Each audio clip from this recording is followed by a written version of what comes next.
timing. Not only was Jean away right when the Hilly Trolls attacked, but Kaeya had disappeared too. Luckily, the knights on hand all did an admirable job, and we successfully defended the city. I guess Kaeya must have had his reasons. I mean, it's not like he would have just sat the whole thing out at the cat's tail, right? Right?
Here we go. This is it. Crisis, danger, the thrill of adventure. Adventurers Guild! Finally, our days of rescuing kittens and finding lost puppies are over. The age of adventure is upon us. Roll up, youngsters. Join the Adventurers Guild today. In this time of great upheaval, we must rally together, take on the dragon, and save our great city of Mondstadt! What? What? The Storm Terror threat is resolved? I missed the acting clanmaster's speech? Storm Terror should have put up more of a fight. We didn't get to join in.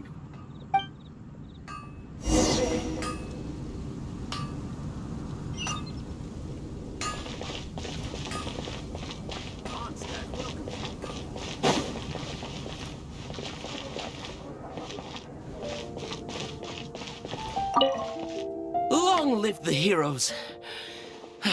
Thank you. It's finally over. Many trade routes have closed due to the Storm Terror incident. We can cope for now without fresh fruit and vegetables. But if the wine supply dries up, we're all doomed. I cannot imagine a world without wine.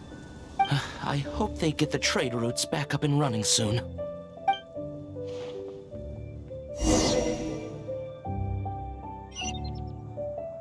Haven't you heard? There's a strange wanderer near Wolfendom. So Storm Terror's true identity is Dvalin, one of the Four Winds. We never should have forgotten his past sacrifice for Mondstadt. Every cloud has a silver lining. We're fortunate that our relationship with the Dragon of the East didn't sour past the point of no return. For that, we have you to thank. And Jean for her unfailing devotion.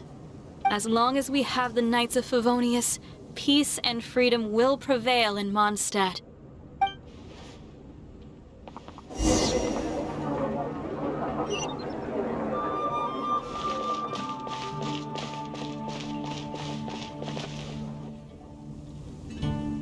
Greetings. May I take your order?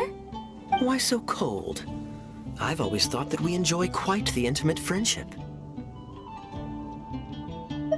Ah, so you do feel something for me. And people say my charm is fake. To bask in the presence of Mondstadt's new big hero is quite the morale boost. And that's coming from a knight. Sweet-talking, sugar-coated Captain Kaeya. Nonsense. I speak from the heart. Just looking for a quiet spot to collect my thoughts. While all all the other knights are working hard to clean up after the battle? Thinking can be an arduous task, you know. Believe me, I'd much rather be taking out the trash. So what you thinking about then? The Abyss Order. A dragon wreaks havoc in Mondstadt, and the acting Grand Master leaves the city to combat the threat. Strategically, that's the perfect moment for the Abyss Order to make their move. If you were the Abyss Order, would you squander this golden opportunity by sending in nothing more than a few hilly churls? To get to the bottom of it, I decided to wait. So I waited, and watched for their next move. Then came the day you made all hell break loose in Storm Terror's lair, just as the hilly churl's cries sounded from the city gates. That same day, I saw shadowy figures lurking in the city itself. Inside the city? Well, all the other knights were outside, fighting the enemy. As you can imagine, that left the inside of the city completely unguarded. Except for me, of course. And so I approached the Abyss Order infiltrators for a bit of, let's call it fraternizing. Through various means, I managed to gather some rather interesting intel. The situation is this. The Abyss Order, they are united under a single leader. The Abyss Order has a leader? Yes. And it was this very leader who devised the plot to turn Dvalin into a weapon of war. What exactly did you have to do to find this out? Let's just say I'm blessed with certain linguistic powers. There's more. The Abyss Order has a name for this leader. They call her the Princess. Now, I'm sorry to cut this intelligence briefing short, but I do believe I spy Amber heading this way. I think she's still angry with me for my absence from the defense effort during the attack. I'd better slip away before she notices me.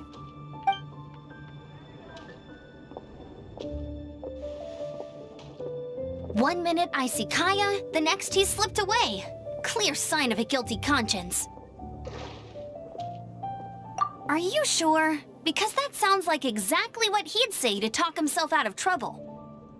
But let's forget about him. I worked super hard today, and my tummy's rumbling. Let's order. Hi, Sarah. 1 sticky honey roast, please.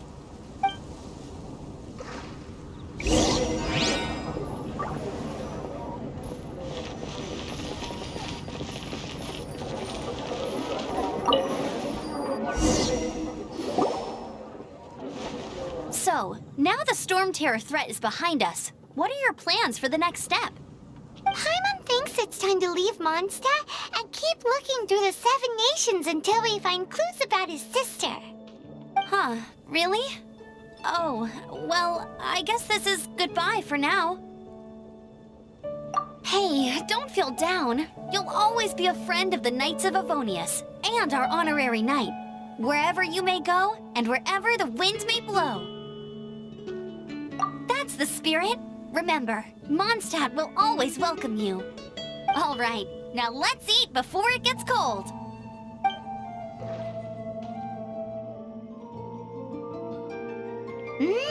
That was good. Note to Paimon, Amber's recommendations are worth the wait.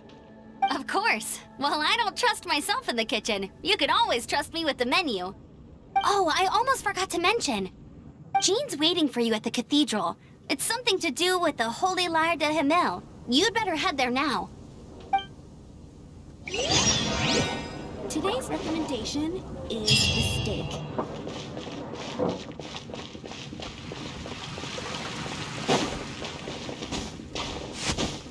Have you heard? Storm Terror.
This is Barbara, the deaconess of the church.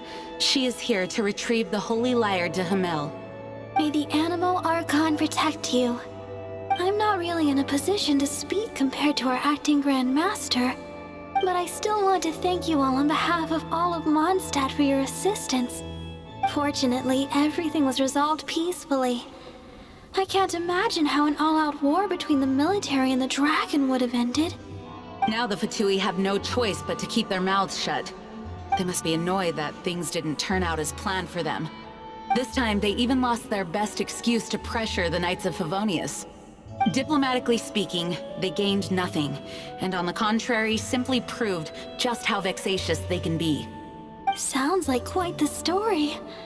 So, did you bring the holy lyre with you? We cannot ask you to keep defending the lyre forever. The Seneschal has been pressing me for a while now. We, did bring it with us. It's a little... Oh, don't worry. I'm not here to collect rent. The church has always received special funding.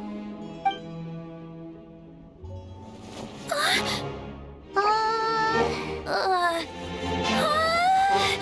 Holy Lyre! Lord Barbados! Even if I atone for these sins for the rest of my life, it would still not be enough! Oh, give it here.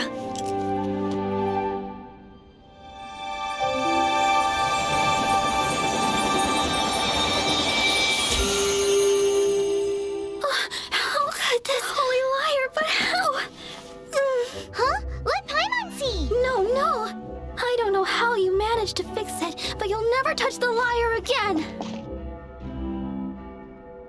We, really should get going. That trick I used to repair the holy lyre. I mean, the magic I used isn't going to hold forever, you know. What? You tone deaf, Bard! Hey, don't go!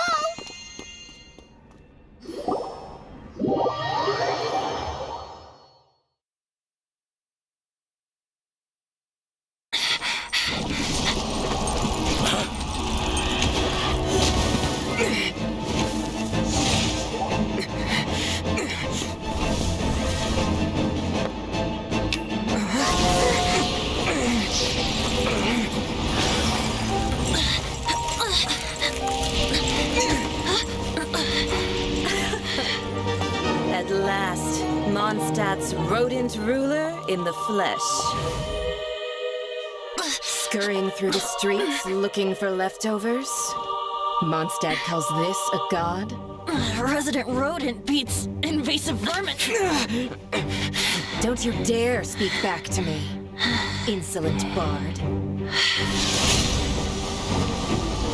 Absentee Archon of Mondstadt. How impotent you've become. That smirk you wear looks out of place. Did you steal it from your master's face? Should have held your tongue.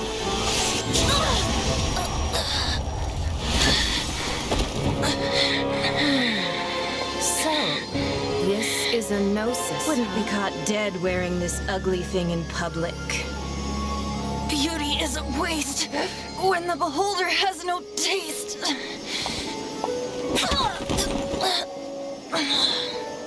Venti! Well, we have what we came here for. Come, before our dear Favonian friends arrive. Leave nothing for them to find.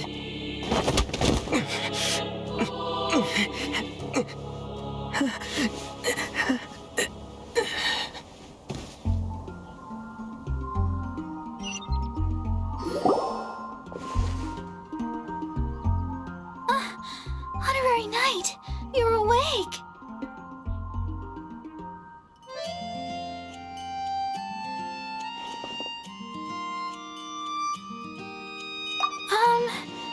I wouldn't say he's alright, exactly.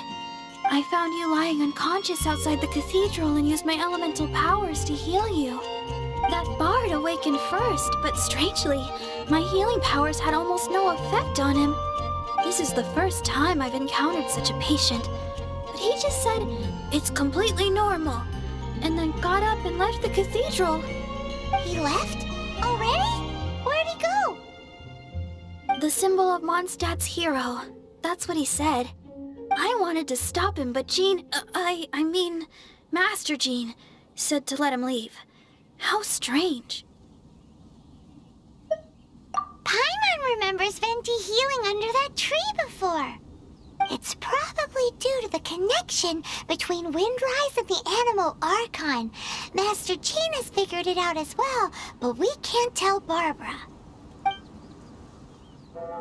The Fatui were the ones who attacked you? That's too much. Master Jean has already returned to the Knight's headquarters. She said that she will look for evidence. But she also said that if the Fatui didn't leave any traces, the Knights might find it difficult to lodge a complaint against them. The Fatui were the ones who attacked you. Master Jean has all, but she also said...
The wind amongst the branches is good.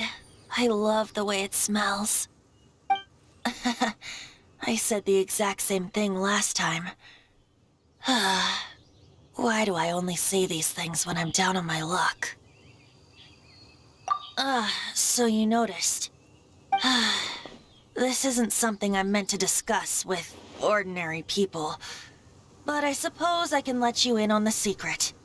As you know, visions are external magical foci that only a small minority of people possess. They use these visions to channel elemental power. In truth, every wielder of a vision is one who can attain godhood and ascend to Celestia. We call such people allogenes. Allogenes? Paimon's never heard of them before. That's because this is a secret that only Archons are privy to. We don't need primitive tools like visions. Instead, each Archon has an internal magical focus that resonates directly with Celestia itself, known as a gnosis. It's just a glowing glass ball I carry around to avoid suspicion. So who was that nasty woman who sent Paimon flying and stole your gnosis? Her name is Signora, number 8 of the Harbingers. She and the rest of the Harbingers have been given godlike executive authority by the Tsaritsa of Snezhnaya, and with it, strength surpassing that of other mortals. The Tsaritsa of Snezhnaya? Isn't that... Indeed. She is one of the 7. The Tsaritsa who reigns from the Zeppeljárny Palace, and the one person that the Fatui Harbingers all answer to. The 7 don't always get along well, but still. I never thought that she would plot to steal another Archon's gnosis. How should I put this? 500 years ago, I knew her well. But I can't say the same is true now. You see, a certain catastrophe happened 500 years ago, and after that, she cut off all ties with me. But we can save discussion of the Cryo Archon and the Fatui for another day.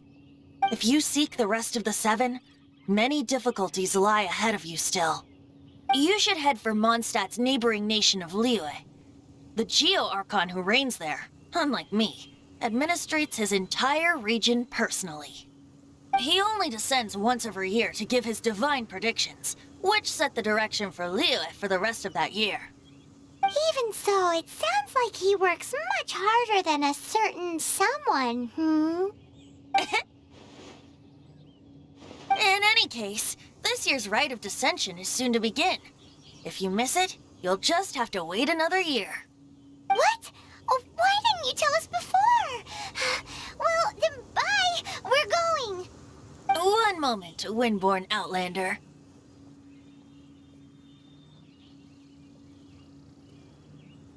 Yep. Traveler, as you set off on your journey once again, you must remember that the journey itself has meaning. The birds of Tevat, the songs in the cities, the Tsaritsa, her Fatui and the monsters, they are all part of your journey. The destination is not everything. So before you reach the end, keep your eyes open. Use the chance to take in the world around you. Great. So, that's that for the Animo Archon's admonishments. Back to Venti time. If you want to chat, now's the time. A bard stays not always in a single climb. Up till the end, Dvalin remembered his duty as one of the Four Winds. As such, I don't intend to forcibly strip him of that duty and force my ideals of freedom onto him. I just hope that Dvalin will be able to choose for himself and understand what freedom is. Before I became an Archon, I too was taught the meaning of freedom in this way by a friend. If you want to chat, now's the time. A bard stays not always, and Kaeya shared some new intelligence, you say? Oh, I see.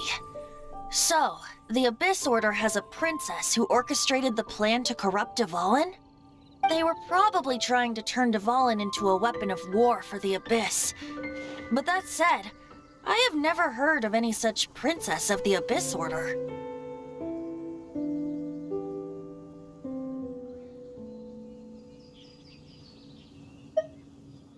I think so too. Apparently. But how does a princess come out of nowhere and take command over the entire Abyss Order? If you want to chat, now's the time. A bard stays no- That Fatui lady didn't hang around, did she? She just grabbed your gnosis and left? She wanted to avoid any eyewitnesses from the Knights of Favonius. The slightest slip-up here would have destroyed the Fatui's diplomatic relations with the Knights. So they're just gonna keep acting like Mondstadt's allies as if nothing happened? If only the Seven Nations had banded together against the Abyss Order in the first place. The Fatui possess the strongest military among the Seven Nations, yet they've used it to steal the Holy Lyre, covet the power of gods, and use Dvalin as a bargaining chip against the Knights. Speaking of the lyre, didn't Diluc say something like this before? He said that the Fatui could only run amok across the Seven Nations and threaten the Knights because of the Harbingers. Yes. As I said earlier, the Cryo Archon has given them authority and strength beyond that of other mortals. The Tsaritsa... I haven't seen her in 500 years. What is she thinking? What's her plan? Whatever the answer is, I have a feeling it's only going to make your search for the Seven all the more difficult. If you want to chat, now's the time. A bard stays not always in a single. As I said before, vision wielders are known as allogenes and may ascend to Celestia. A gnosis is a higher-order nexus of elemental manipulation and is emblematic of an Archon's status as one of the Seven. But as for which of the Seven took your sister, I'm sorry, I don't know. Wait, as one of the 7, I'm not clear of suspicion yet either, am I? We're a great team indeed. Say, once you find your sister, how would you like to become one of the new 4 winds? You don't seem too into it. Hey, Tone-Deaf Bard! If being one of the 4 winds means free food, you can consider Paimon. If you want to chat, now's the time. A bard stays not. Well then, best be off to Liyue. If the dissension ritual you failed to tally, then another year you must dally.